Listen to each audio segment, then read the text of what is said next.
Hey everyone, this is Pasquale, Dr. Tracy. and we are here to talk about grounding, or some people call it earthing. Spiritually, what I like to always say is grounding to me is kind of that foundation in just creating a practice where you can begin to let go of energy, right? You want to let go of the stuff that you're carrying, the thoughts that are like flooding your mind, that constant like movement that's always happened. And grounding is a great way to just kind of start that process of just letting go. One of the things that I always like to talk about with grounding is when you think about life as a general rule on the planet, right? Every animal, every living thing, right, in some way connects with the earth at least once in their day, right? Think about birds. Birds are air animals and they're flying around. But where do they go when they sleep? To a tree, to a nest, right? Where they actually connect to the earth in some form, right? Trees naturally do it with their roots. Fish, what do?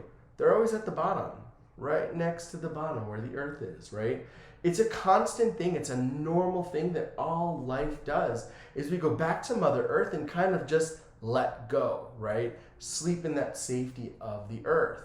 And one of the practices that I always teach every single one of my clients is how do you ground? This 3-minute practice just allows you to let go. And I see it as, that energy, almost that nervous energy coming, psychologically. We have, there's the overthinkers, right? I know I am, you are, we're in our mind a lot. There's, people with that are prone to anxiety, intrusive thoughts, any sort of trauma, ADHD, like all of that stuff, right? We're like more in our head than we are in our body in a sense. And it's kind of like, we're like up in the air over here, and it gets very overwhelming. And sometimes, one thought leads to 10, leads to 100, and we don't even know where we started. And so grounding it really helps us just bring it back. And it's almost, to me, I see grounding as when I ask people to be present. Yeah. That's a great way to look at it. So that I see that as kind of like one and the same, and that's another overlap, right, with spiritual psychology. Yeah. And so it's, it's just being present. It's like getting out, not, we're not worrying about the past or worrying about the future, and it's just right here, right at this moment. And I think it's so important because a lot of times, even when something is going wrong, even when we're in some sort of pain and there is a current situation that is bothering us, like right now at this very moment, right? Like you and I sitting here, or you watching or listening, and right now we're okay. Like right now we are good.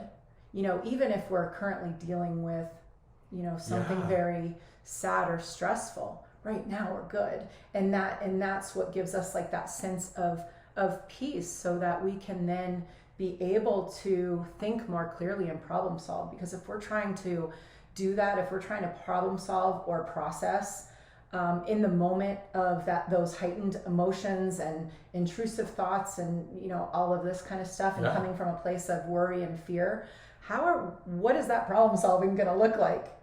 It's not going to look very rational, that's for sure. No. So we have to learn how to ground and become present, and just to have a clear direction, like to just calm ourselves in that moment so we can think about what we need to go do or go next. Yeah, I think that it hits it right on the head for me. The piece that I'd probably add is that I even think that it's people who have a lot of emotion and carry heavy emotion, right? Yeah. Almost depressive. Like grounding is a great way to kind of just slowly start to let that go, right?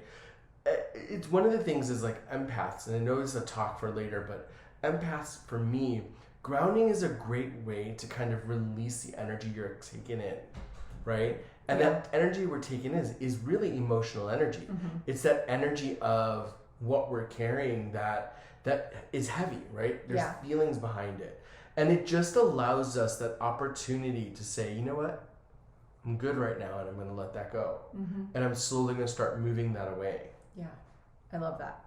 So one of the, probably most common techniques to ground yourself is to like visualize like that you're a tree, right? And Yes. and we're going to grow. So you would go into a meditation, you'd center yourself just to calm yourself with a couple deep breaths, and then you can visualize yourself as that tree trunk, and where you're growing roots down so that you are strong. And I always say, like, I am one with the earth, I am strong, I am safe, I am stable. Nothing, no matter what is happening around me, nothing is going to be able to blow me over, in a sense. Like, I can bend, but I'm not going to break. Yes. One of the things I would add to that is that as you visualize those roots kind of digging themselves deep, I always look at it as if you can incorporate breath into it. Yes. The breathing helps the releasing, right? And so as you visualize those roots, every time those roots move, it's an exhale. So inhale, exhale, inhale, exhale, until you feel like those roots are so deep and sturdy that you feel like you're connected. You feel safe. You feel protected, like by the earth. Yeah. I use that analogy to the one that Bending Not Break with, from South Florida, so been through a ton of hurricanes, right? And palm trees, they are so flexible, and a lot of them are really skinny and so tall, and you wonder like how, but it's because they are flexible, and that's how we have to be in life. We have to be able to bend and change and go with the flow of, and be able to bend so we don't break. Yeah. And so, but just knowing that we have that solid ground, that foundation, those roots, that grounding is what helps us bend without breaking. And so I'll even say as a mantra sometimes when I'm really, going through something difficult, I'm like, be the palm tree, be the palm tree. And I really take that in because I actually visualize that. Yeah. It even helps me with yoga poses. Yeah. I would suggest saying I am. Because when you use the power of I, oh, that's true. Does that power hit you? You're right. So you could start with be the palm tree and then say I am the palm tree. Yeah, I love and that. Feel the power behind it. I think that's amazing. The other thing that I always add to it is actually visualize yourself letting go of that stuff, right? Mm-hmm. Whether it's a person, whether it's an energy, a situation, whatever it is that you're feeling is that heaviness, right? It could be that anxiety up here, it could be that depression down here, or anything in between, right? Right. I always visualize it if it's a person, see that person and just feel it just fall away, right? If it's a situation that's happening, just visualize the situation and go, you know what? I'm going to let that go. Yeah. I'm going to let that fall into the earth. I don't need to carry that energy anymore. Yeah, I love that because I was thinking too more of the excess energy in that way and grounded, but once you feel, and I was also thinking of it as more as when we don't feel stable, it helps stabilize me. But also what I'm hearing from you is it also take that energy and bring it down and visualize it going through your body and almost releasing it into the earth. Yeah. Would that be let the earth take it, right? And then I love there's an analogy that you use with the with lightning that I always love. So lightning, if you watch lightning, thanks for that. That's such a nice thing. Lightning is this big energy, right, in the sky, and you see it clash through, right? And so lightning will hit a tree, and you'll see the tree break, right? But nothing happens, just breaks, right? You see lightning hit a pool or any body of water. We all have to leave because the electricity just moves, right? Water will conduct it. But if you see lightning hit the earth, what happens? Nothing. The earth just takes it. It absorbs it. It absorbs that energy and uses it for other energy, for other life. Yeah. Right? And so when we let go of that lightning that we're carrying, that energy, and we ground it into the earth, we're actually giving the earth sustenance to provide life for other things, other people, other situations. Yeah. There's also they say wolves they're very empathic type animals, right? And so, but they'll go somewhere by themselves and lay in the ground and release energy into the ground. So I actually use wolves in certain empath releasing negative energy Yeah. meditations. So I always love that. I'm a firm believer that most life on the planet releases energy into the earth. Yeah. And I think that as humans, we've forgotten that. Yeah. Right? Like, I think we're so up here. Exactly. That like, we're not. Life is happening so Yeah. fast that we forgot kind of the important things that we probably should remember. Mm-hmm. Like, we breathe without anyone telling us.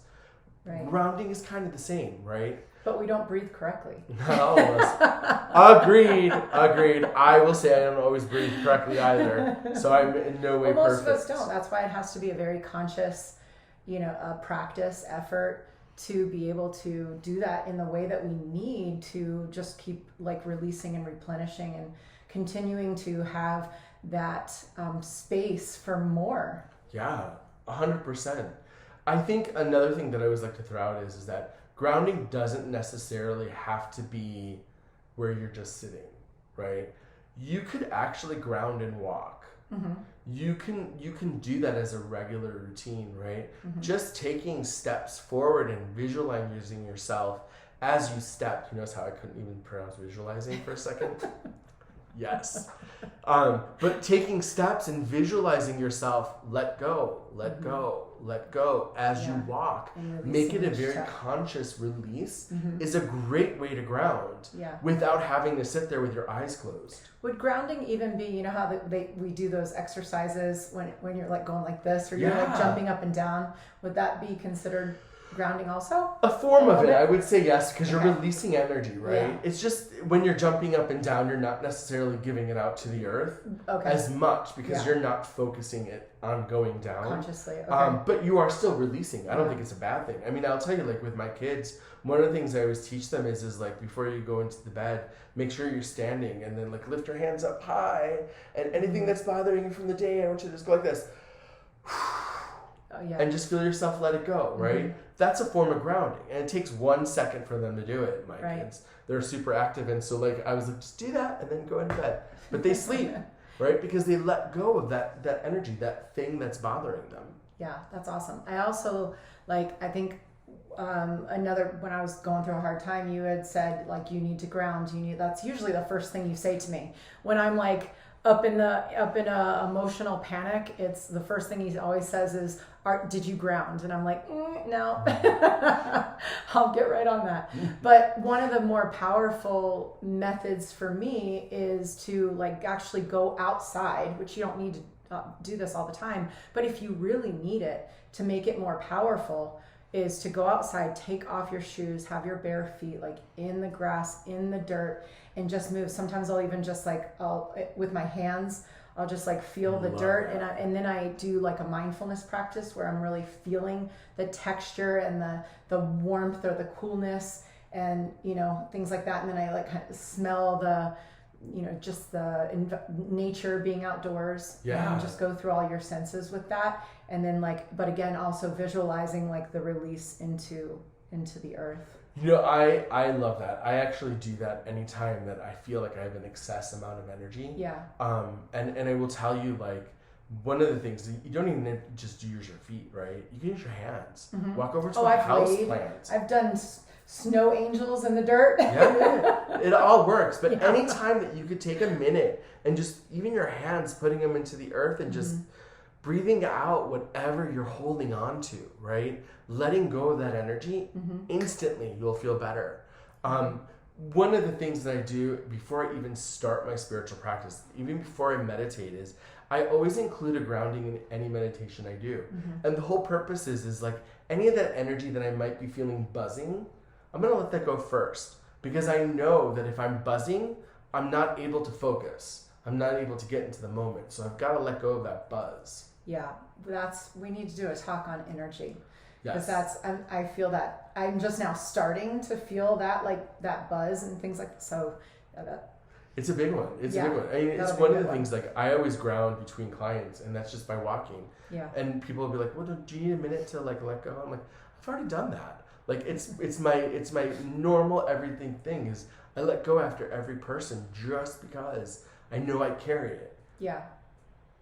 So it's good. So some of the takeaways I think are from grounding is is that it's an easy practice. It's typically a great one to start if you're looking to really get into meditation, in that it's just about releasing, right? Letting go of that energy that you're holding on to. That could be thoughts, it could be people, situations, emotions. And you're going to do that by visualizing all of that energy, all of that negativity, whatever circumstances, people, and you're going to visualize yourself just like letting it like fall away and then go into the earth. Let the earth pull it from you. Yeah, and sometimes I will even say like, please release this safely into the earth to be neutralized. Yeah. You know? Yeah, I mean, it's life for other things, right? Yeah. So we're only adding to that circle. Yeah. So it's a great thing. But I recommend everyone trying it. There are definitely resources out there. But I would try the grounding. Let us know how you feel after you try it. Leave us a comment. And I look forward to hearing how great this is for you. All right. Thank you. Bye. Bye-bye.